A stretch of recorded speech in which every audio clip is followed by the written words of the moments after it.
If one day you marry a man the whole town avoids, would you dare ask why no one dares to go near him? In the desolate Red Valley, at the end of the 19th century, Maren Ellis, a woman broken, after a series of losses, made a choice. She never expected to marry Jonas Hale, a reclusive, solitary cowboy, nicknamed by the locals the man no one dares to touch. No one understood why Jonas always kept his distance. No one knew why he had never taken off his shirt in front of anyone. And no one understood why Maren, a woman who had been hurt before, chose to entrust her future to this mysterious man. But life on the harsh frontier has moments that force people to choose between fear and hope. And Maren chose hope, even though she herself trembled before her decision. If it were you alone in the frigid Montana, with no one to rely on, would you turn your back on, or dare to trust the man the entire town fears? This isn't just a story about an unexpected marriage. It's a journey to uncover Jonas's lifelong secret, and a moment when Maren understands why sometimes God lets us meet people who seem wrong, only to find out they are the right ones for our hearts. Welcome to the story She Married the Cowboy Nobody Dared to Touch. If you enjoy this heartwarming series, don't forget to like, share, and subscribe to our channel to join us through many more touching stories. The crimson stagecoach rattled with each bounce of the dirt road, creating a clattering sound that echoed through the cramped cabin. Inside, Maren Ellis sat leaning against the hard wooden floorboards, her left arm wrapped in a rough cloth. The pain from the fall the previous day on Stoneback Pass still lingered, a nagging reminder that her life was more broken than it appeared. The wind whistling through the small crack in the window carried the scent of late-season snow and the dry dust of eastern Montana. Outside, the sky stretched out in a heavy gray like a worn-out blanket draped over the wide valley the bus was traversing. Her passengers, mostly men seeking work in the northern copper mines, were silent, only occasionally adjusting their hats or pulling their coats higher to ward off the biting cold. Maren looked down at her slightly trembling hands. In her right hand, she clutched a small cloth bag containing all her remaining possessions, an old handkerchief, 2 thin dresses, and the meager savings from her laundry work in Cheyenne. That was all. It had to be enough for her to get to Red Valley, a town she had never heard of until she received that last letter from Thomas Weller, the man on whom she had placed her last hope after months of loss. Maren closed her eyes, picturing his handwriting in those winter letters. "I'm not rich, Maren. Just a small log cabin and a modest farm. But if you wish, it can be your home." She had given up much hope in life, but those simple words gave her something she hadn't dared believe in for a long time: a place to return to. The car jolted at a pothole, sending a sharp pain from her left arm, radiating to her shoulder. Maren gritted her teeth, suppressing a gasp. An older man sitting opposite her looked at her, his gaze not one of curiosity but of quiet empathy. He nodded slightly, as if to say that on the roads of the West, everyone has their own wounds. She turned her face toward the window, where the prairie stretched endlessly. The wind lashed, bending the withered yellow grass, as if bidding farewell to something passing by. Maren thought of her father who had left this world from a winter cough, and of her younger sister whom she had been forced to leave when her family adopted her after a long period of hardship. She had no one behind her to remember her, and she wasn't sure who awaited her ahead. But Montana could be the starting point for something different. The coachman shouted down. "1 hour to Red Valley. Hold on tight. The road ahead is a bit rough." A hoarse voice rang out and was carried away by the wind. Maren nodded slightly, though no one saw. She adjusted her thin cloak. Her aching arm made movement difficult, but she didn't want help. Partly out of fear, partly because she was used to fending for herself. The Montana sky darkened in a way unique to this land. A purplish ash hue spread from the foothills, blending into the vast expanse of sky, until the boundary between land and sky was indistinguishable. The weak light of the setting sun filtered through Maren's eyelids, revealing the tired circles on her face. She took a deep breath. Just to get to Red Valley. Just to see Thomas Weller. Just to have a roof over her head. But even that small glimmer of hope trembled with each jolt of the car. When the stagecoach finally slowed down, Maren opened her eyes and tried to sit up straight. The driver turned around and shouted, "Red Valley, get off at the stop, everyone." Maren stepped down from the carriage, her legs numb from sitting for so long. A cold wind immediately swept across her face, stinging her still-healing wounds. The small town square unfolded before her, a few woodworking shops, a post office, a pub with its yellow lights, and at the end of the street, the silent, pointed church. The small, tranquil town seemed to hold its own breath in the late afternoon. She stood waiting. A man would come and call her name, that's what she'd imagined all the way. Someone for her to cling to, someone to believe that her suffering hadn't been in vain. 1 minute passed, 5 minutes, then 10 minutes. No one came. The coachman set her luggage down on the ground, took off his gloves and sighed. "Are you Maren Ellis? Are you here to see Mr. Weller?" She nodded, her voice hoarse. "Yes, he knows I'm coming today." The coachman looked down, hesitating as if trying to choose his words. He spoke softly, but in the silent space it sounded like a dry crack. "He passed away 15 days ago. Typhoid fever." The wind blew fiercely across the wide courtyard, whipping the scarf on Maren's shoulders. But she no longer felt the cold. The sounds around her seemed to fade into a hazy mist. She wasn't even sure she could hear her own heartbeat. Maren placed her right hand over her mouth. A sound caught in her throat, but she didn't let it escape. Crying at this moment in front of a stranger would only further damage her already fragile pride. The innkeeper stood in the doorway, her eyes filled with pity. But Maren didn't move. She just stood there in the middle of Red Valley Square, like a lost shadow, just stripped of the only thing that had pulled her from the abyss. So, Montana is still a land of new beginnings, but perhaps not the kind of beginnings she had hoped for. The town lights gradually came on. The sky darkened. Maren's shadow stretched across the cold ground, so fragile it looked as if a strong gust of wind could make it vanish. And it was in that worst moment, when Maren thought she had nowhere left to stand, that something she never expected was about to happen. A tall figure emerged from the tavern's porch, standing still for a moment to observe. His gaze, as deep as the western cliffs, rested on Maren's frail, slumped frame. There was something in that look different from the curiosity of others. It carried the quietness of someone who had suffered much and recognized the pain of others in a single moment. Maren was unaware that her life was about to take a different path, gentle yet profound, like an underground stream she had never seen before. And just when Maren thought Montana was only bringing her another loss, the man stepped down from the saloon porch, slow but steady, as if fate were bringing two wounded souls together without their knowledge. The afternoon wind swept across the small square of Red Valley, swirling up clumps of snow as if the sky itself were sighing. Maren Ellis stood in the cold, her hand gripping the strap of her bag, her eyes blurred by the truth just uttered by the coachman. She didn't cry. She didn't breathe heavily. She didn't ask another question. Bad news sometimes doesn't need a sound to break a heart. "Mr. Weller is dead," the coachman repeated, his voice fading in the wind. 15 days ago. Typhoid fever swept through the region. Maren hunched slightly, as if someone had just pulled away the last pillar of support in her heart. Even so, she tried to maintain her posture, not out of pride, but because she feared that if she sat down, she would never be able to stand up again. The coachman set down his hat as a gesture of sincere condolence. "I'm so sorry, Miss Ellis. I heard he was looking forward to seeing you." Those words did not lessen the pain. They only widened the void in her chest. Thomas Weller was the only thing that pulled her through those long, bleak days, the only one who told her she deserved a decent home. And yet now, it all vanished in the cold Montana wind. It was a while before Maren realized the coachman had gone into the tavern. Only she and her small bag on the ground remained. The sky was tinged with purple, the windows glowing like solitary candles in the cold wind. An old woman selling cakes stood on the porch watching her for a long time, her eyes filled with the compassion of someone who had witnessed too many people come and then lose everything. But she didn't approach. In this part of the West, everyone understands there are pains that can only be overcome in silence. Maren bent down to pick up her bag. When she stood up, a sharp pain in her left arm made her feel dizzy. The wound from the carriage accident on Stoneback Pass hadn't healed yet, and the cold only intensified the bone-chilling pain. She told herself, "It's okay. I just need to find a place to stay. Just for the night. Then I'll figure things out."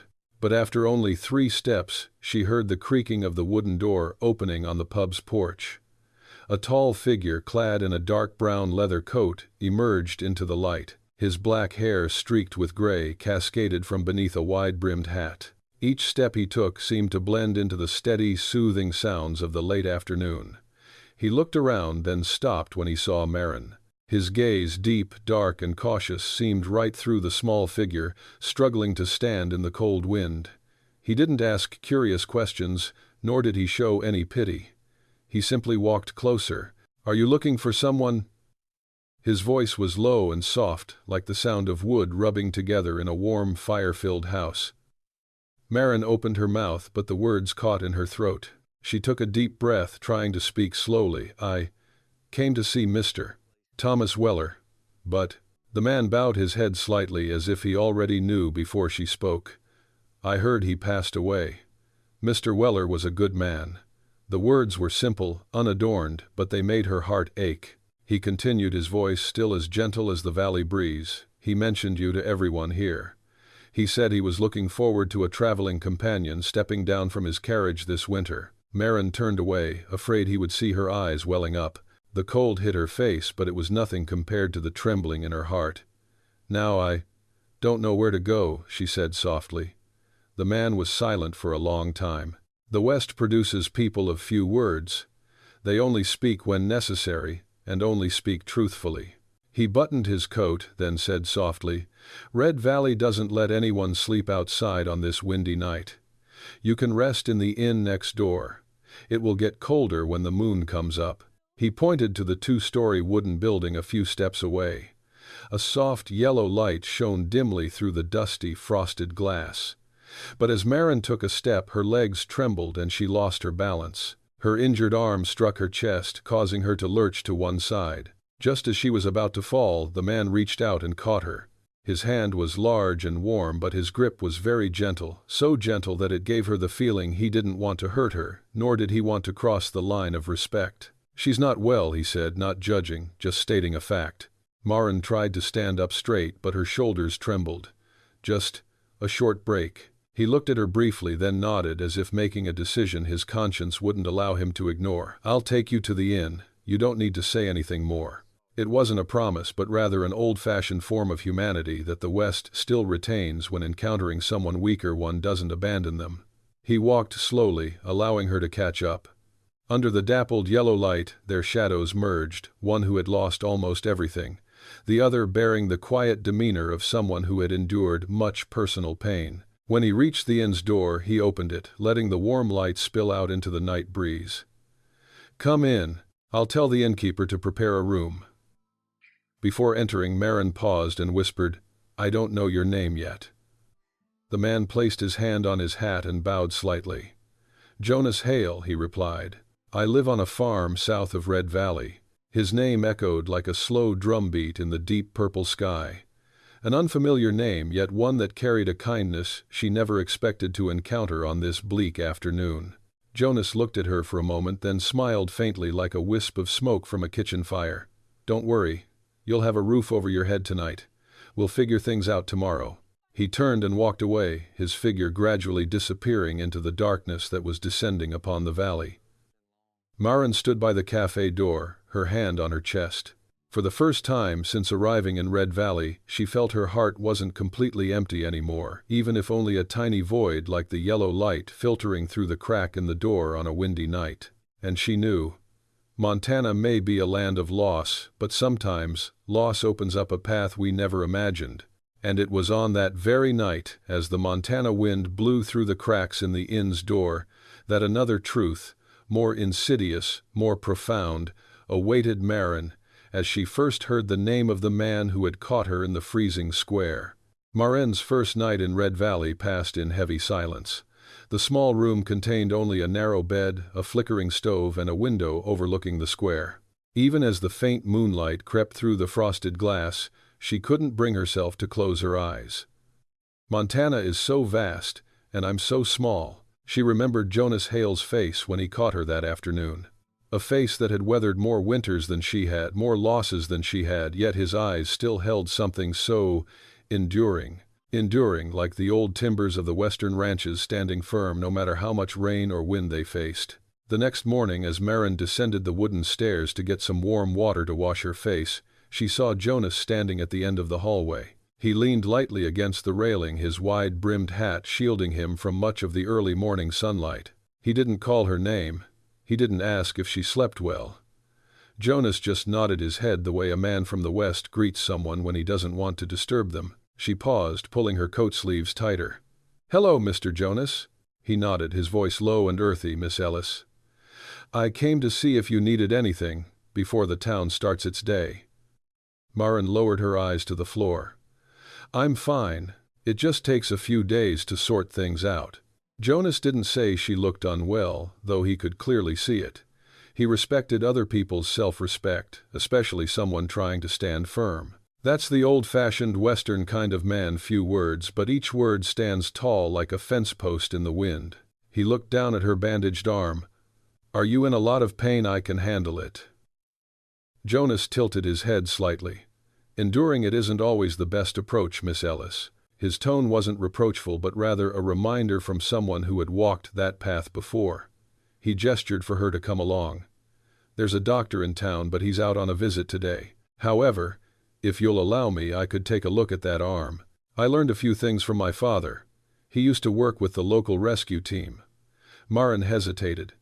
Partly she feared more pain, partly she feared relying on anyone. But Jonas's gaze held neither curiosity nor intrusion.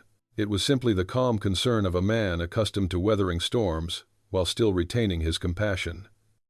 She nodded slightly. "If you don't mind."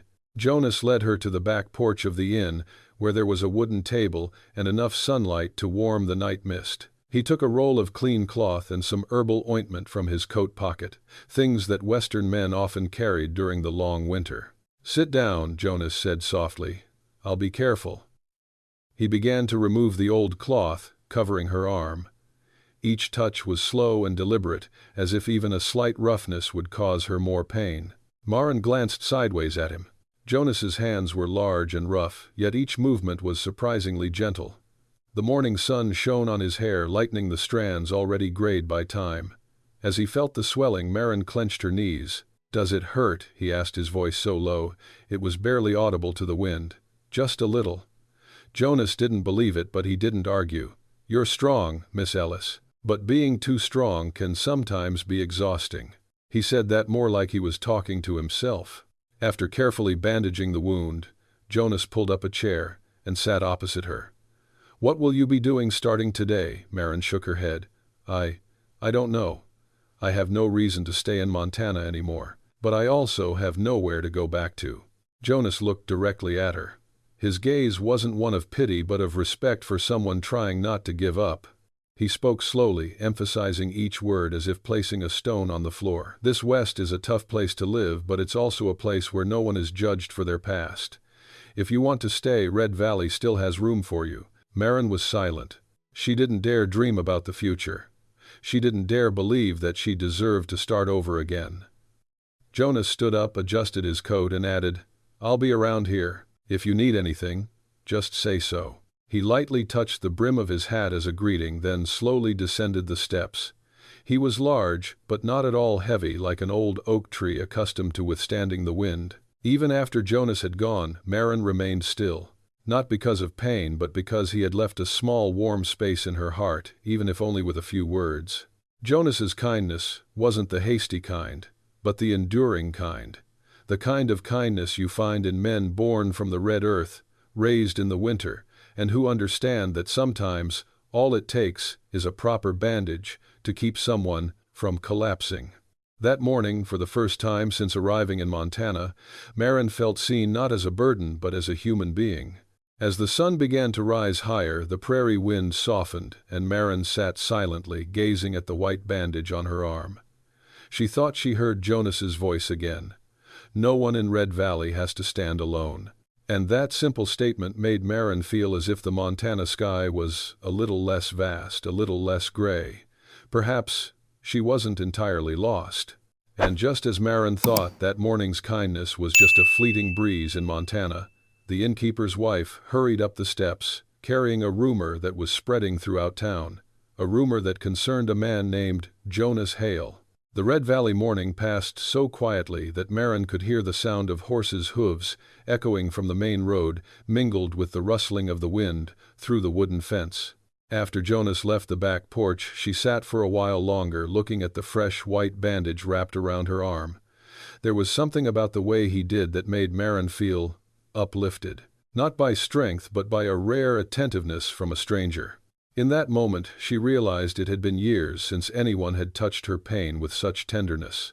At midday, as the setting sun cast long streaks of light across the inn's backyard, the landlady Mrs. Garner came out to find Maren.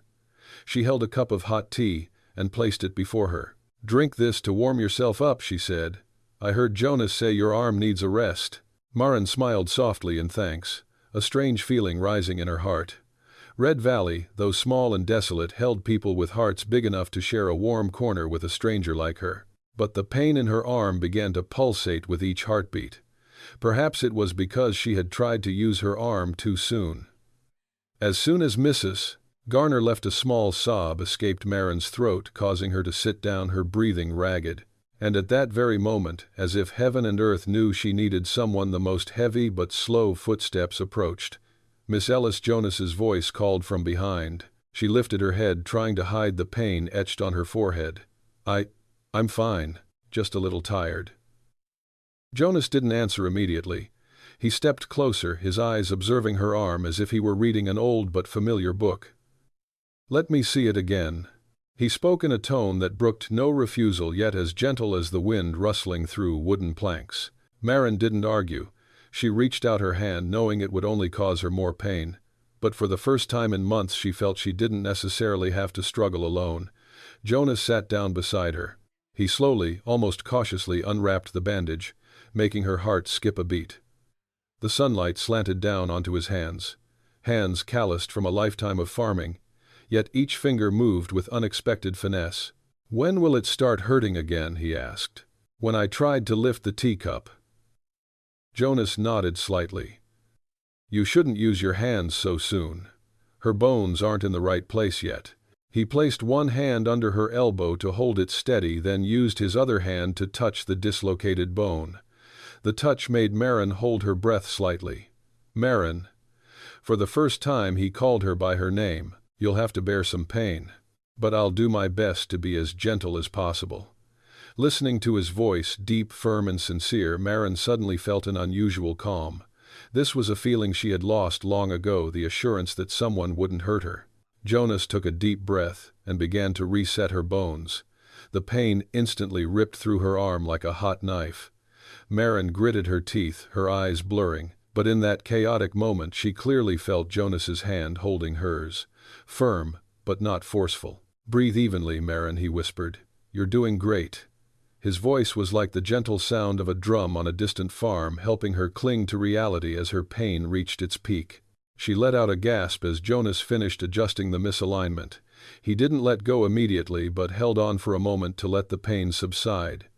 "It's over," he said softly. Maren looked into his eyes. In those dark brown eyes, there was no pride of a man who had just helped someone weaker, only a quiet concern. A concern that the older generation considered the most precious quality of a man in the old days. He bandaged her hand. Each wrap of cloth was a silent promise that she no longer had to fight alone. When Jonas got up, he gave her a fresh piece of cloth. "If the pain returns, come find me. I'm not far away." Maren nodded slightly. "Thank you for not abandoning me." Jonas bowed his head, placing his hand on the brim of his hat. "I'm not abandoning anyone, Miss Ellis, especially not someone trying to stand firm no matter how strong the wind."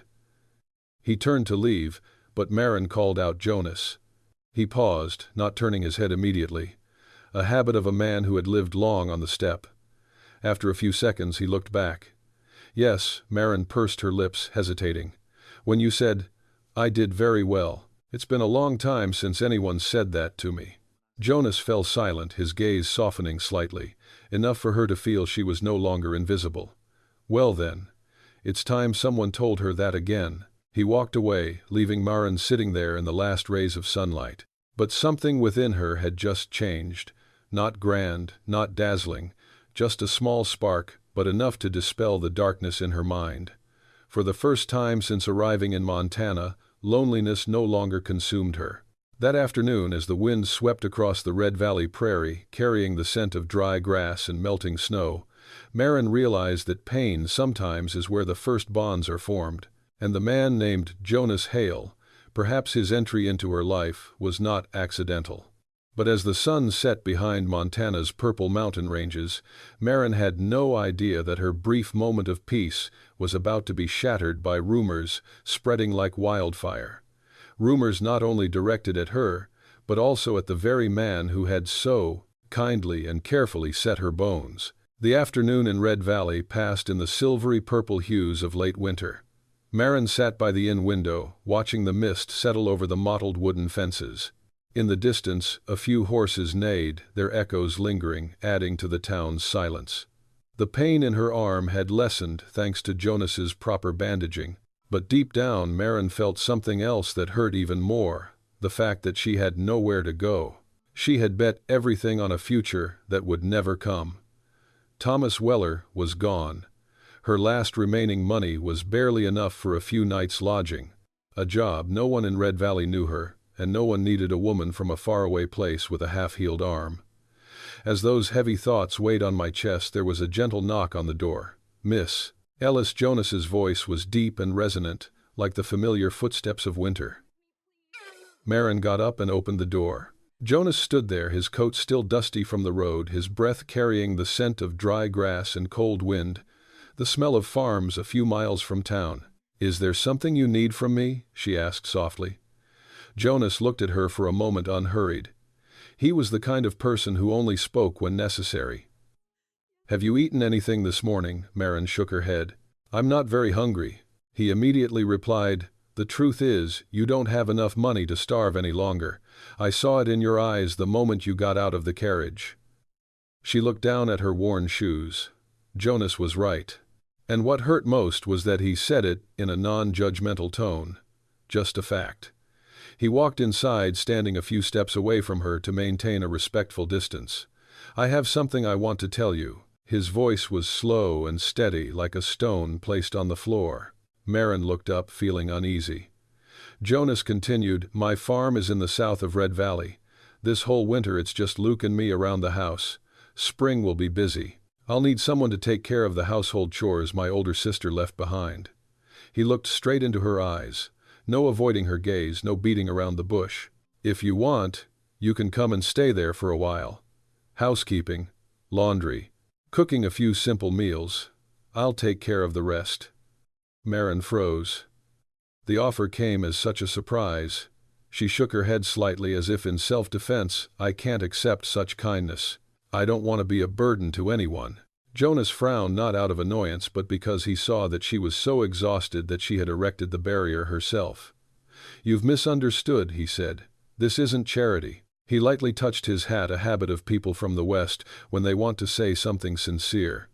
She needed a roof over her head. I needed a hand to keep that place warm.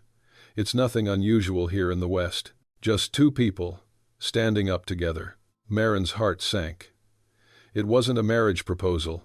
Not a plea for salvation. It was a simple, kind, and dignified offer, a dignity she thought she had lost after months of wandering. "But I know nothing about the farm," she said softly. Jonas shrugged slightly. "I don't know anything about sewing or making tea either. Everyone knows something, as long as we respect each other." Maren sat down on the edge of the bed, her hands trembling. In her life, few people had ever said such simple yet deeply moving things to her. Jonas took a step back, giving her space to think. "I won't force you," he said. "You can refuse. But tonight, it will be below freezing. Here, they don't let a woman sleep without a roof over her head." Maren took a deep breath. She looked out the window where the Montana sky stretched out vast and boundless, a reminder in the West survival was never a solitary endeavor. She turned to look at Jonas. The man made no grand promises. He didn't say he would change her life. He only offered a small path, a first step toward saving herself. "You surely don't mind, do you?" she asked. Jonas shook his head immediately.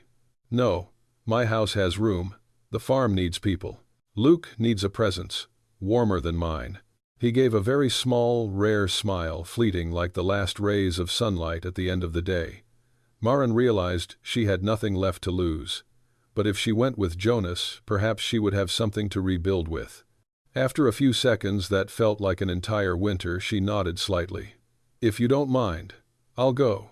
Jonas bowed his head solemnly, as if she had just made a momentous decision, something he genuinely respected. "Good," he said slowly. "We'll leave Red Valley when it gets less dark. I'll take care of the rest." He turned to leave, but before leaving the room, Jonas added one more sentence. A sentence that made Maren's heart flutter like the wind sweeping across the prairie. "Maren, you won't have anything to fear in my house. I promise." And with those simple words, their destiny began to change direction. Quietly, in true Western style, few words, but as solid as stone. That afternoon, as Maren watched Jonas's carriage prepare to leave Red Valley, she didn't know that Hale Ranch, with its vast prairie winds and old wooden porch, would become the place where her heart would rediscover something it had lost. Long ago, peace. Jonas Hale's carriage carried Maren away from Red Valley, as the sun was just a thin streak on the horizon. The road to Hale Ranch wound through low pine bushes, the scent of pine resin mingling with the wind, a faint hint of a lingering winter. Maren sat silently in the back seat, clutching her thin coat. She didn't know what awaited her, but for the first time in months, fear didn't completely overwhelm her. Beside her was a calm man, and that calmness radiated to her as well. Upon arrival, Jonas pointed to a simple but sturdy two-story wooden house nestled on a gentle hillside. The warm yellow light emanating from the downstairs windows made the house seem to breathe, radiating warmth amidst the boundless prairie. "Welcome to Hale Ranch," Jonas said. The door swung open and Luke, about 8 years old, rushed out into the yard. His hair was covered in dust from a long day of playing. "Father," he called, then stopped when he saw Maren. His brown eyes widened, curious but polite. Jonas patted his head. "This is Miss Ellis. She'll be staying with us for a while." The boy bowed his head in greeting, then stepped back, observing the strange woman as if trying to gauge her kindness. Maren smiled gently, and Luke returned a shy smile that softened her heart. Inside the house, everything was old but clean. The spacious kitchen had a cast-iron stove glowing red. A few cupboard doors were askew. The window curtains were faded from the sun. Everything had the look of a place that had long been without a woman's touch. Jonas put her bag down. "Just stay in the room upstairs on the right. You don't need to do anything tonight. Just rest." But Maren, as if to preserve what little dignity she had left, gently shook her head. "If you allow me, I'd like to do some cleaning." Jonas looked at her for a few seconds. He understood that sadness makes people want to do something to keep their hands from being empty. "It's up to you," he said. That evening, while Jonas took Luke to his room, Maren was alone in the kitchen, quietly opening the cupboards, rearranging the window frames, and gathering the old curtain pieces. She found a roll of fabric in the corner and began sewing up the torn corners. The steady rise and fall of the clock hands calmed her mind. Occasionally she would hear Jonas walking down the hallway. He didn't come into the kitchen, nor did he ask her what she was doing. He simply watched from a distance, respectfully, as if wanting to let her find her own place in the house. Maren realized that, and was grateful. Once the curtains were repaired and rehung, the kitchen suddenly looked much brighter. The breeze blowing through the gaps in the door gently swayed the new curtains, bringing a soft feeling that was quite different from the year-round stiffness of the farm. At that moment, Luke ran down to the kitchen. "Maren, father told me to bring this down for you." He handed her a clean cotton towel. Maren bent down and gently wiped his face, then spontaneously asked, "Do you like living here?" Luke nodded emphatically. "This farm is quiet." My father said, "Silence is what keeps people grounded." That remark left Maren speechless. She looked around the warm kitchen, then out the window where the distant mountain ranges faded in the moonlight. Perhaps the silence here can truly help people stay strong after so much loss. The next day, Maren got up before dawn. She lit a fire in the kitchen, gradually removed the jars of salt from the meat, and sharpened her kitchen knife, which hadn't been used in a long time. These small tasks helped her feel a sense of belonging in this space. When Jonas entered, he paused in the doorway, his arms slightly crossed over his chest. Maren watched him through the smoke from the kitchen, catching his somewhat surprised gaze. "I'm used to waking up early," she explained. Jonas nodded. "The kitchen looks completely different." There were no words of praise, but the way he spoke, low, soft, made Maren feel seen in a way she hadn't been seen in a long time. Jonas avoided getting too close to her. Whenever he needed to show her where the tools were, or where the winter supplies were located, he maintained a safe distance as a silent form of protection. It wasn't because he was afraid of her, it was because he respected the pain she carried. That's what warmed Maren's heart more than a fireplace. All morning Luke ran around the yard with the little dog. Jonas repaired the south fence, and Maren learned how to sort seeds, how to hang meat for the winter, and how to use the old cast-iron fireplace. There were no declarations of love, no passionate glances, just three people living an ordinary day together. But for Maren, it was the first ordinary day in months, without fear in her every breath. As evening fell, she hung her towel on the clothesline on the porch. The Montana breeze blew, gently carrying the scent of dried lavender from the patch of soil near the fence. The last rays of sunlight fell on her hair, causing Jonas, who was watching from afar, to pause for a moment. He didn't approach. He said nothing. He just watched, a quiet, respectful gaze for a woman trying to rebuild her life from the shattered pieces. And it is this respect that touches the hearts of older viewers. Affection doesn't blossom through physical contact, but through preservation. When it was completely dark, the three of them sat in the kitchen. Luke told stories about catching crickets.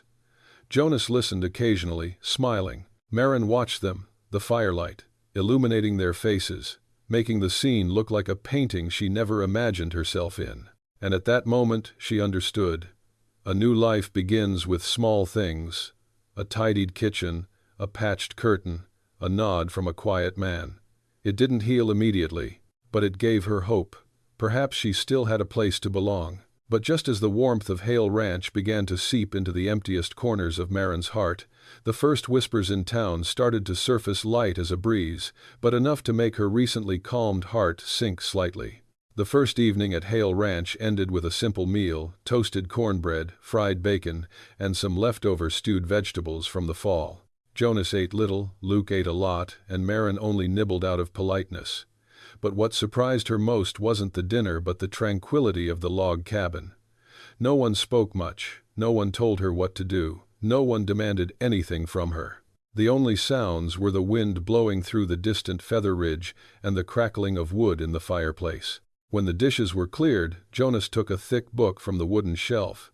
Its cover was worn, and the edges of the pages frayed with age. He pulled a chair closer to the fireplace, then looked at Maren. "Do you enjoy listening to me read? I have a habit of reading to Luke in the evenings. He falls asleep more easily when there's a human voice." Luke chimed in. "Dad reads so well, miss. His voice sounds like a fire." Maren laughed for the first time since arriving in Montana. She pulled up a chair, sitting just far enough away from Jonas, not to invade his privacy, but close enough to hear clearly. Jonas opened the book, his voice slow, deep, and even. "In the stillness of vast lands, man finds himself like a drop of water finding its way into the earth." Not Longfellow, not Emerson or Whitman, but a collection of Western essays left behind by his father, written when he was young. Maren tilted her head slightly. "You read so well. It sounds like Montana's breath." Jonas didn't smile, but something in his eyes softened, as if she had just touched a memory he still cherished. He continued reading. His voice was deep, steady, and unhurried. The way he pronounced each word was like the way he walked, steady, even, and without overpowering anyone. Luke gradually dozed off on the couch. His little dog also curled up at Jonas's feet, occasionally stirring in rhythm with his presence. As for Maren, she never imagined that a voice reading could bring such peace to her heart. When Jonas closed his book, the fireplace was glowing red, casting a warm, honey-like glow over the room. "Do you like it?" he asked briefly. "Yes," Maren answered honestly. "I feel less scared." Jonas looked at her longer than usual. Not out of curiosity, but as if he were noticing something very fragile inside her. "In this house," he said slowly, "no one needs to be afraid." Maren looked down at her hands. Those simple words brought tears to her eyes. Not because she was weak, but because it had been so long since she had heard a sentence that instilled a sense of security. Jonas got up and carried Luke into the bedroom. When he returned, Maren was folding the blanket that had been placed on the sofa. "You don't need to do that," he said. "I want to," she replied. "It's a small thing." He looked at her as if he wanted to say something more but then stopped. Jonas was a man who rarely used words to bring people closer. He let his calmness do the work. Many evenings later, reading became a new part of Maren's life. Sometimes Jonas would read Robert Service's poetry. Sometimes he would read pioneer folk tales. Sometimes it was just his father's short notes about winters long ago. But every night, when his voice rang out, the house seemed quieter and warmer. Gradually, Maren began to ask, "Is the snow heavy this year? What needs to be done on the farm in the spring? When did your father write this passage?" These were small questions, but they were the first step in getting her to open up, without endosics, rushing, or being impulsive. Jonas answered each question. His voice remained unchanged, still deep and steady like the heartbeat of the house. One evening when I read this part, "A heart only needs the light of a single candle to avoid getting lost in the darkness," Maren smiled faintly. And Jonas, though his eyes remained fixed on the page, saw it out of the corner of his eye. A small smile, but it was a sign that she was starting to feel less pain. Maren realized she was starting to look forward to those evenings. Not because of the story in the book, but because of the feeling of being in a house where the wind outside no longer sounded frightening. At Hale Ranch, the darkness no longer swallowed her. It was merely a moment of silence, filled by Jonas's reading voice. One evening, Jonas finished reading earlier than usual. He put the book down and sat still for a while as if deep in thought. "Miss Ellis," he said softly here, "you don't have to try to be strong all the time. People have the right to be tired, the right to be sad, the right to have someone by their side." Maren looked at him in the firelight. She didn't know why his words made her eyes well up. Perhaps it was because they touched upon the loneliness she tried to hide. "Thank you, Jonas," she replied. I'm learning to believe in kindness again." Jonas simply nodded. He didn't ask any further questions. For quiet people like Jonas, sometimes silence is the most genuine form of presence. Maren took a deep breath.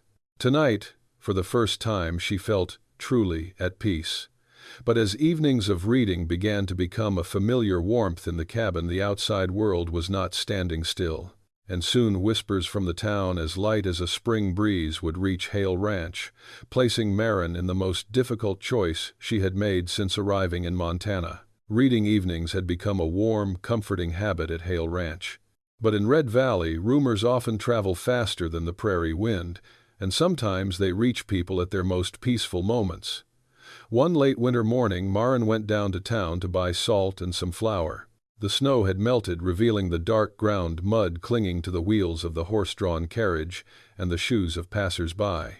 Carefully holding her scarf in her healthy hand, she stepped into the small grocery store on the corner. As she walked through the door, 3 women standing near the pastry counter glanced at her. Their gazes weren't exactly malicious, but they contained something sharp enough to cut into one's heart. "That's her," someone whispered. "The one living on Jonas Hale's farm. Not married, living with a bachelor. What do you call that in Montana?" The whispers weren't loud, but loud enough for Maren to hear every word. She stood motionless for a few seconds, then told herself that she had endured far more pain than this. A mere whisper couldn't possibly break her spirit. But when she turned around, she still met the curious, scrutinizing gazes. A young woman behind the counter tried to smile reassuringly. "Don't mind them, Miss Ellis. Here everyone has a habit of talking more than doing." Maren nodded, but her heart still felt cold. When he returned to Hale Ranch, Jonas was stacking wood in the backyard. He saw her from a distance, his expression unchanged, but his eyes betrayed a hint of worry that he didn't express. "You'll be gone for a long time," he said. "The road down to town is muddy. I was afraid you might slip and fall." Maren bent down to take off her shoes. "I'm fine, I bought more things than I intended." Jonas looked at her for a while, his eyebrows slightly furrowed, as if he could read in her eyes something she didn't want to talk about. "What's going on in town?" The question was spoken softly, but it struck a raw nerve. Maren pursed her lips. It was just some gossip, nothing worth mentioning. Jonas put the log down and stood up straight. Here, you don't have to go through this alone. His voice was deep, slow, and full of responsibility, the kind of voice a man from the West would only use when what he said was the absolute truth. But that very kindness brought tears to Maren's eyes. She turned away, afraid of showing weakness in his presence. That afternoon, the town postman brought a stack of mail to the farm. Most were bills and harvest notices. But one envelope had a familiar handwriting, the handwriting of her aunt who lived in Street, Louis, and had taken her in as a child. Maren's hands trembled as she opened the letter. My dearest Maren, we hear you're living on a strange man's farm. Come home while you still can. We have a room for you here. It's safe. You shouldn't be living amidst gossip. Maren put the letter down, her eyes welling up with tears. Go home. Those two words made her heart ache. But where was home? Street Louis, where she had lived for a few years, had never truly been home. Denver, where she left her past behind. Red Valley, where she only intended to stay for one night. And then there's Hale Ranch, a place she's new to, but one that has brought her heart to peace for the first time. Jonas knocked gently on the door when he saw she had been sitting there for too long. Maren, are you okay? She handed him the letter. Jonas read it slowly, his eyes expressionless, but his hand tightened slightly as he held it. He placed the letter on the table, then said in a firm voice, You owe me nothing. If you want to return to Street Louis, I'll personally take you to the train station. She looked at him in surprise. He didn't try to stop her. He didn't object. But there was something in his voice, a hint of sadness. She asked softly, If it were you, what would you do? Jonas was silent for a long time. He walked to the window and looked out at the field where the snow was melting, revealing the brown earth beneath. The wind blew through his coat, making him look like a part of the prairie. If it were me, he said slowly, I would choose a place where my heart is at peace. Maren looked down at the letter. What about honor? What about reputation? Jonas turned around. Honor isn't in what people say, it's in their actions. He sat down in the chair opposite her, keeping a distance sufficient so she wouldn't feel pressured. Maren, I never want you to be hurt by living here. But I won't be ashamed of my kindness, nor will I let anyone think badly of you under my roof. A strong gust of wind rattled the window. Maren felt as if his words had calmed the storm raging inside her. You have the right to choose what's safe, Jonas continued, but you also have the right to choose what makes you believe in tomorrow. Maren's tears fell, silently without a sob, just as she had endured everything since arriving in Montana. Jonas, her voice trembled. I'm just afraid I'm bothering you. Jonas shook his head immediately. No, your presence brightens up this house. And Luke, he's never smiled as much as he has in the last few weeks. Those words made her heart ache with an indescribable warmth. That night, Maren stood on the porch watching the moonlight fall on the fields. Jonas stood at a distance, not intruding on the quiet she needed. In Montana, everyone learns how to give others space. It's a form of quiet compassion. In the wind, she thought of the day she first set foot in Red Valley, alone in the cold gray square. If only Jonas hadn't reached out his hand that day. She took a deep breath as if swallowing back the last vestiges of her fear. She knew her choice was becoming clearer. Because sometimes home isn't just where we're born, it's where someone quietly waits for us to overcome our own pain. And then, as in every wilderness tale that tests the heart at its weakest moment, disaster struck unexpectedly on the Hale Ranch, forcing Maren to confront her greatest fear, losing the man her heart had just dared to trust. After receiving the letter from Street, Maren became noticeably quieter. She went about her daily routines, cooking laundry, gardening, but her mind seemed to be hanging somewhere between unanswered questions. Jonas didn't pressure her into making a choice. He let her think the way people in the West do, not intruding on others' quiet moments but always close enough so that if they fell he could catch them. One early spring morning, as the air was still misty, Jonas led his horse down to the stream to the south. The melting snow had caused the stream to rise, making it easy for the young calves to get trapped. Stay home with Luke, Jonas instructed. I'll only be gone for a little while. Maren nodded, but a vague sense of unease arose in her heart.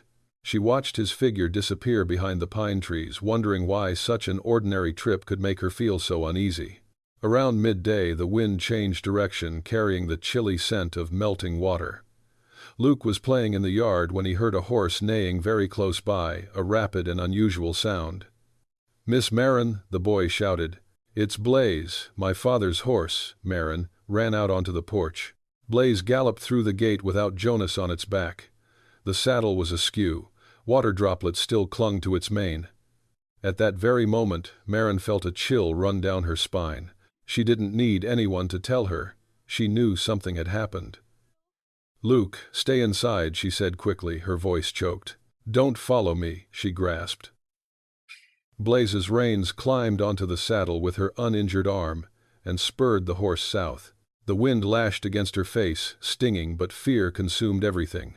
As we got closer to the stream, the spray became thicker. The sound of the rushing water was like the roar of a wild animal. And then she saw Jonas. He lay on his side by the stream, one leg caught in a tree root, his coat soaked. A young calf shivered beside him, seemingly having been pulled from the strong current. "Jonas!"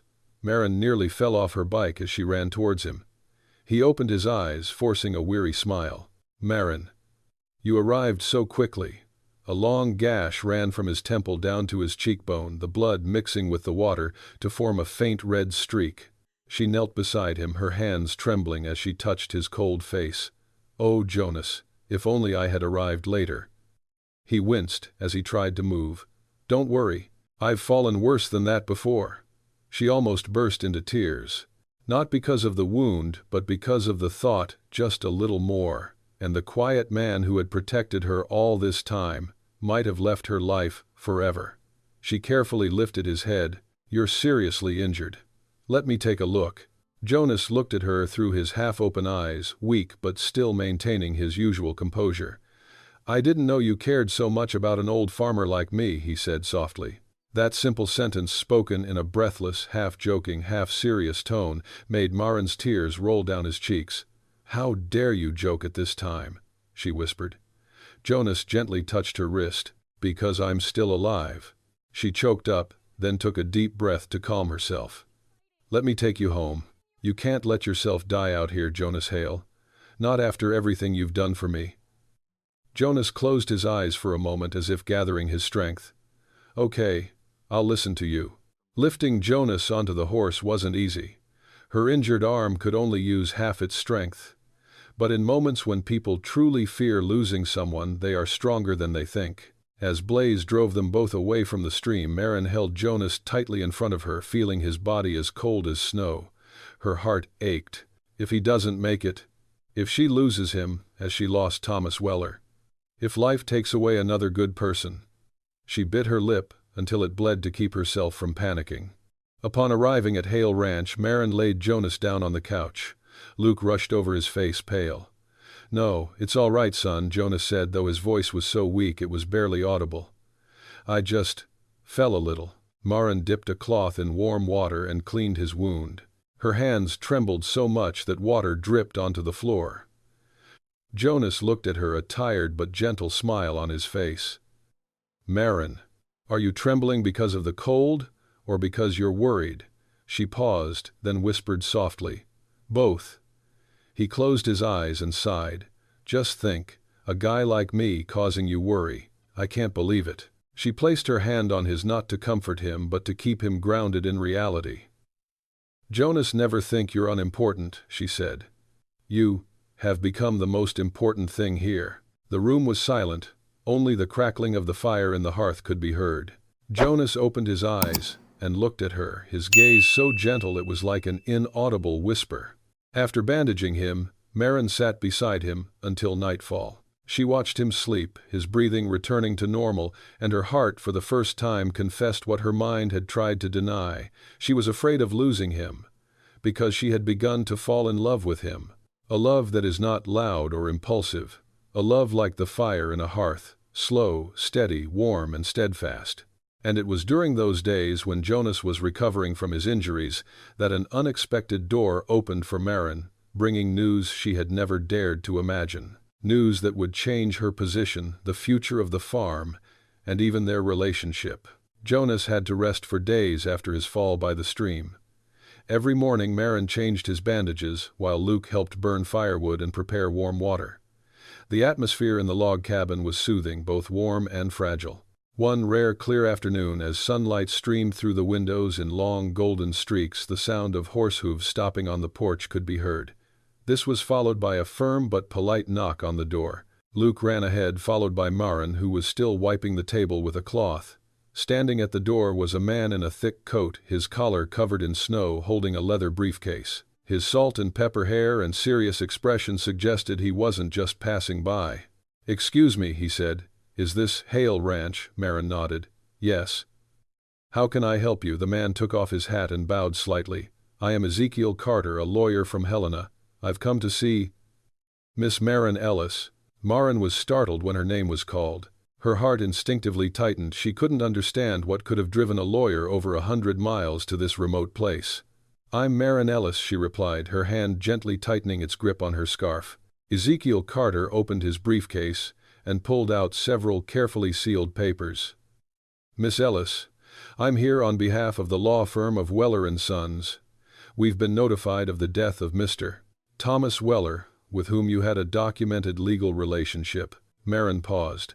That name, Thomas, evoked both old pain and profound gratitude. The lawyer continued, still speaking in a slow, clear tone. "Before he passed away, Mr. Weller left a will. In it he designated you as the sole heir of Hacienda Weller, a vast estate of nearly 200 acres, along with the main log cabin and accompanying barns." Maren stood there speechless. His words seemed to echo from another world. "Hacienda Weller," she repeated as if she couldn't believe what she had just heard.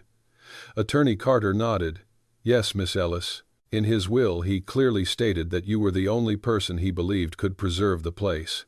And he wanted you to have a new opportunity, a fresh start, unburdened by past traumas." Maren felt her legs giving way. She leaned on a nearby wooden table for support. Jonas, despite his injury, rose from his chair and walked over to her. He didn't ask any questions. He just stood close by as he always did when she stumbled. The lawyer handed her the final envelope. "This is a letter Mr. Weller wrote specifically for you. I believe you should read it when you are alone." Maren took the envelope with trembling hands. Ezekiel Carter closed his briefcase. "If you agree, I will arrange the necessary paperwork to transfer ownership to you within a month." Time seemed to stand still for a few breaths. As Mr. Carter departed, the wind blew across the porch, carrying the scent of melting snow and damp earth, heralding the arrival of a new season. In the kitchen, Jonas sat down on the bench, his eyes still fixed on Maren. "Do you want to say anything?" he asked softly. Maren looked at the letter in her hand, then looked out the window where Feather Ridge stood firm, for centuries a silent witness to generations of people. "Jonas, I don't know how to feel." She took a deep breath. "I came to Montana with nothing. And yet, Thomas left me a whole big farm." Jonas leaned back in his chair, his voice low but steady. He must have believed she deserved it. But this— Maren clutched the letter tightly— changed everything. She remembered the rumors in town. She remembered her aunt's letter telling her to return to St. Louis, and now a large piece of land, a new life, a great responsibility. She is no longer a woman who needs to rely on anyone's kindness. She can stand on her own 2 feet. That feeling was both terrifying and hopeful. Jonas watched her in silence. Not a word of jealousy, not a hint of sadness, only absolute respect. "Miss Ellis," he said after a long pause, "whatever you decide, you still have me and Luke here. Nothing will change that." Those simple words brought tears to her eyes. Because Jonas, unlike all the other men in her life, didn't want to hold her captive by deprivation. He wanted her freedom, and if she chose to stay, it would be a choice from the heart, not from desperation. That night, as Maren opened Thomas Weller's letter, she read each line with trembling fingers. "Maren, you deserve a home. Not because I'm giving it to you, but because you've lived your whole life with a kindness that many people lack. I'm only giving you one chance. What you will do with it, I believe you will choose with your heart. If someone treats you with genuine kindness wherever you go, let yourself be happy. You've had enough loneliness already." As I read this, tears fell onto the letter. Jonas stood near the door, not pushing in, not asking, only watching her shoulders tremble in the firelight. He walked over slowly, placing his hand gently on the back of the chair, not touching her, but close enough for her to know he was there. Maren wiped away her tears and looked up. "Jonas, I don't know if I deserve all of this." He shook his head. "Maren, a truly deserving person never claims to be worthy, but anyone can see it clearly." That simple, unadorned remark softened her heart like the earth after the rain. That whole night, Maren sat by the fireplace looking at the envelope, at the papers the lawyer had left behind. She knew a new chapter in her life was opening, a chapter where she had the right to choose her own path. And when she looked up at Jonas, the man sleeping on the couch because of the lingering pain, she understood that her future now consisted more than just land or possessions. It had a home that healed her day by day, a child who brought laughter to her heart, and a man she feared losing more than anything in the world. And it was when Maren stood before a future wider than ever before that her heart finally found the answer to what had been simmering within her for so long. Because sometimes to express love, one must wait until they are no longer bound by fear. That afternoon, as the sun set behind the Feather Ridge Mountains, the light bathed Hale Ranch in a soft golden hue, as if the entire landscape were holding its breath, waiting for something to happen. Maren stood on the porch, holding the letter from Lawyer Carter. A gentle breeze blew from the valley, enough to stir her hair like an unfinished whisper. Jonas was still weak from his injury, but he had stepped out onto the porch a few minutes earlier. He said nothing, just stood there, a steadfast figure in the late afternoon, like a corner of the prairie that never changes. Maren knew she had to say this, not for Jonas, not for the town, but for herself. "Jonas," she began, her voice slow but firm, "you know, the Hacienda Weller affair will change everything." Jonas remained silent. He waited for her to continue, his eyes gentle and deep like a summer stream. "I can leave Red Valley," Maren said. "I can have my own farm, a house, a new life. I won't depend on anyone anymore." "Yes," Jonas replied, still calm, still without a trace of hesitation. That calmness made Maren's heart ache. She took a deep breath. "Jonas, if I stay at Hale Ranch, it's not because I need a home. It's not because I lack a place to call home." He looked straight at her, his gaze suddenly becoming serious but warm. Then, "Why, Maren?" She clutched the letter in her hand, feeling as if she were standing at the final threshold of a healing journey. "Because my heart," she whispered, "had found a home, even before my feet touched the threshold of this farm." The wind stopped at that very moment, as if nature wanted to hear the words clearly. "I don't have much to boast about." He placed his hand on his chest. "But my heart has never found the peace it has for anyone else, as it has for you." Maren bent down, tears falling onto the letter Thomas had left behind. Jonas knelt on one knee on the wooden floor. Not as a grand marriage proposal, but as a man wanting to place his heart on equal footing with the heart of the woman before him. "I don't have much to boast about." He placed his hand on his chest. "But my heart has never found the peace it has for anyone else, as it has for you." Maren bent down, tears falling onto the letter Thomas had left behind. Jonas knelt on one knee on the wooden floor. Not as a grand marriage proposal, but as a man wanting to place his heart on equal footing with the heart of the woman before him. He held out his hand, not to touch her, but simply to open his palm as the most sincere invitation. "If God allows," he said, "I want to spend the rest of my life making sure that you never have to feel lonely again." Maren's chest tightened. Those words, slow, steady, simple, touched a place no love poem could reach. "Jonas," she whispered, placing her unharmed hand in his, "you gave me a sense of belonging, a place to belong, and a person to belong to." He looked at their hands clasped together, a simple yet breathtakingly beautiful image. "Maren," he said, his voice hoarse, "you stayed not because you needed me, but because you chose me. That, to me, is a greater gift than any farm in Montana." She laughed through her tears. "Well then, I hope you don't fall again. I can't bear it." Jonas smiled for the first time in weeks. "If that worries you, I promise I'll be more careful, because now I have a reason to live a long life." They didn't hug. They didn't kiss. There wasn't a single detail that went beyond the simple simplicity of the West. just two hands clasped together for a long time against the Montana sunset. Enough for two hearts, hearts that had suffered so many cracks to feel for the first time in years that they were no longer alone. And as that declaration of love gently faded into the tranquil rhythm of a Montana night, their lives opened a new chapter, where simple things like church bells and the smell of morning toast would become the backdrop for a humble, yet warm, wedding. That morning Red Valley was covered in a fine mist, like a natural veil draped over each wooden house. The early morning sunlight shone down on the blades of grass, still damp from the night, creating a feeling of freshness and tranquility. Maren stood in the small room behind the church where the old wooden walls had darkened with time. She looked into the frosted mirror, a mirror that had reflected generations of women in this border region. On the table was a bouquet of wildflowers she had picked the previous afternoon, pale purple lavender, a few climbing roses and golden foxgloves glistening in the sunlight. Beside her was Ida Hale, Jonas's older sister, who had just returned from Miles City after days of arduous mountain travel just to attend the wedding. Ida gently adjusted Maren's hair ribbon, her movements slow and patient, as if she were helping a younger sister. "You're so beautiful," Ida said, her voice low and warm, almost like Jonas's. "Jonas, he's so lucky. And he knows it." Maren bent down and smiled, a gentle, slightly shy smile, like a woman who had spent her life more accustomed to yielding than to receiving attention. "I just hope," she whispered, "that I'm good enough to bring peace to him and to Luke." Ida gently held her hand. "Don't worry. A home doesn't need grand things. It just needs warmth, caring hands, and someone who stays instead of leaving." As the church bells began to ring, Jonas stood on the steps, leaning lightly against the pillar by the door.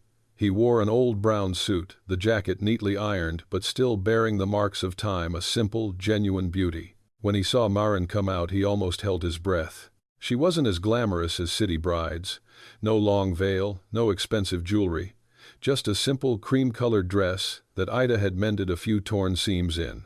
But as she stepped through the strip of light in front of the church, Jonas felt as if he were seeing the most beautiful thing in his life. A woman who had overcome suffering, yet still retained the light in her eyes. Luke stood beside Jonas, holding a small bouquet of flowers, his face flushed with pride. "Dad, she's as beautiful as an angel," he whispered. Jonas wiped the corner of his eye, an awkward but genuine gesture. "Yes, son," he said softly. "I think you're right." The ceremony lasted less than 30 minutes. It wasn't crowded, just a few rows of seats occupied by familiar families from the valley. There was no choir, only the sound of the wind rustling through the old wooden cracks provided the background sound for the prayer. And as Jonas took Maren's hand, he spoke in a choked voice, trying to remain calm. "Maren Ellis, God brought you to my doorstep on a day when I thought I would spend the rest of my life in silence. And today, I promise to dedicate each day to keeping you at peace." Maren looked straight at him, her eyes glistening but not shedding tears.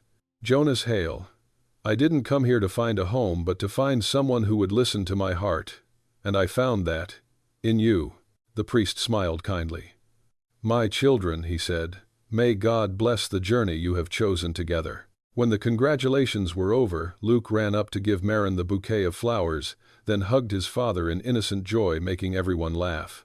After the ceremony, they returned to Hale Ranch in the fading sunlight and the scent of the last melting snow of the season. In the yard, maple leaves fluttered, heralding the arrival of spring. Maren looked around and saw that the farm, which just a few months ago she had considered a temporary shelter, had now become her true home. She and Jonas talked about their future times. Jonas kept Hale Ranch to use as his primary cattle ranch. Maren sold Hacienda Weller to raise capital to expand his land, build new stables, buy more horses, and improve the water well. It wasn't an impulsive decision. It was the choice of a mature person who wants to build their future with their own hands. In the days following their wedding, Maren and Jonas set about planting 2 rows of apple trees along the path to their farm, the winter rose variety, known for its ability to withstand Montana's harsh climate. In the corner of the yard, Maren planted several beds of lavender, a flower she had thought she would never be able to grow in this barren land. But it still took root, blooming in clusters of soft purple, its fragrance softening the entire house. It is a symbol of Maren herself, a woman who seems fragile, but once she finds her place, she becomes incredibly resilient. Jonas would often stop what he was doing just to stand and watch her diligently tending to the flower beds. He said nothing. He just watched as if certain that image would stay with him for the rest of his life. Luke skipped across the yard, chasing the little brown dog, his smile mingling with Maren's rare laughter, a laugh Jonas had hoped his whole life to hear every day. One afternoon, as the setting sun cast a red glow over the Feather Ridge Mountains, Jonas leaned against the porch railing, watching Maren tidy up her basket of seeds. "Maren," he said softly. "Yes, thank you, for choosing me over the easier path." She looked up and smiled softly. "Jonas, I didn't choose the easy path. I chose the right path." He was momentarily speechless at those words. Some words don't need to be said anymore, because their lives, from that day on, had been woven together again by peaceful mornings, afternoons, of sowing seeds, and nights with fires burning in the fireplace. That simple wedding didn't just mark the end of a journey. It opened up a whole new horizon, a home built from souls that seemed broken, but still had the courage to love again. And so the years that followed flowed like a tranquil stream through the valley, quiet enough to see one's reflection in it, and long enough for each to understand that true happiness is not in the moment of marriage, but in how they keep the flame burning together through the snowy seasons. Many years have passed since the small wedding ceremony at Red Valley Church. Time, like the streams that dry up and then fill with the seasons, flows through Hale Ranch slowly and steadily, carrying with it both the warmth and the wrinkles of life. Every morning as the sun peeked over Feather Ridge, the first rays of light streamed through the kitchen window where Maren stood preparing breakfast. The aroma of coffee, the smell of pan-fried corn toast, and the crackling of the wood in the fireplace blended together, creating a warmth that she herself sometimes couldn't believe she had managed to create. Jonas still maintained his habit of waking up half an hour earlier than her. He stepped out into the yard, checked the fence, and watched the livestock grazing slowly in the valley below. His gait was no longer as nimble as when they first met, but those broad shoulders remained as strong as a part of this very land. Luke, from a little boy who used to trot after the brown dog, was now almost as tall as Jonas. He helped his father tend the stables, knew how to distinguish each horse by the sound of its hooves, and always spent his evenings reading with Maren. He wasn't her biological son, but he called her Ma, gently, naturally, as if the word belonged to her. The farm prospered year after year. The apple trees Jonas and Maren planted on their wedding day had grown into rows, their lush foliage providing shade in the summer and ripe red fruit in the fall. And the lavender fields bloom purple every June, emitting a fragrance that makes visitors to the farm want to stay longer. The entire Red Valley knew Hale Ranch as one of the rare ranches that always kept its doors open for travelers asking for water, a piece of bread, or simply a place to rest for the night. People often said Jonas Hale's house is never closed to anyone who needs a little kindness. And they say that because they see it in Maren, her gentle eyes, her slow but steady gait, and the way she always puts her hand on someone's shoulder when they're tired, as if to let them know that there are still people who care about them. Those years weren't entirely peaceful. There were years of heavy snowfall that caused the roofs of 3 barns to collapse. There were years of prolonged drought with the grass burning and the wells half dry. And once Jonas was bedridden for 2 months because of a recurring backache. But strangely enough, those difficult times actually brought their family closer together. When Jonas was sick, Maren cooked him soup every evening. When the drought came, Luke got up before dawn to lead the livestock further out to find grass. When a strong wind blew down the barn roof, the 3 of them had to start over. No one complained. No one blamed fate. They just held each other tighter. And in those difficult times, Maren often said, "Jonas, you see, happiness is having someone to go through tough times with." He simply looked at her and nodded slightly, for the men of the border region, a nod was the deepest oath. One autumn afternoon, as the sky was turning a honey hue, Jonas called Maren out onto the porch. He sat in his old wooden chair, which had been with him for over 20 years.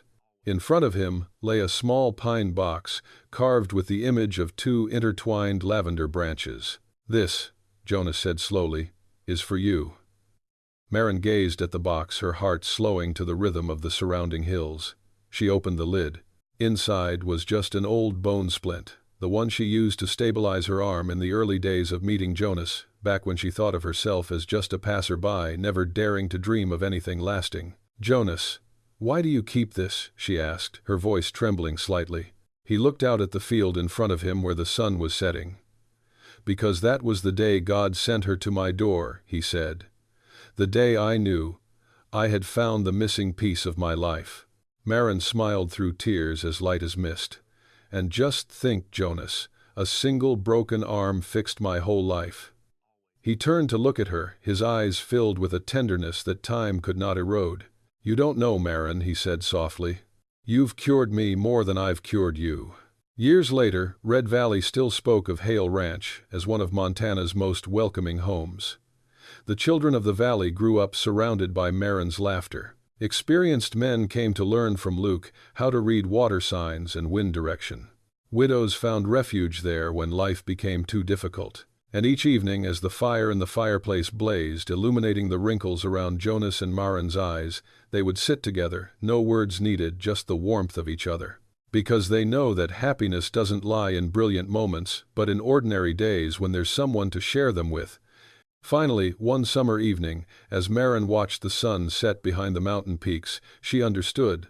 Life hadn't taken anything from her. It had simply led her down winding paths to this place, a place where the heart is recognized, appreciated, and loved in the right way.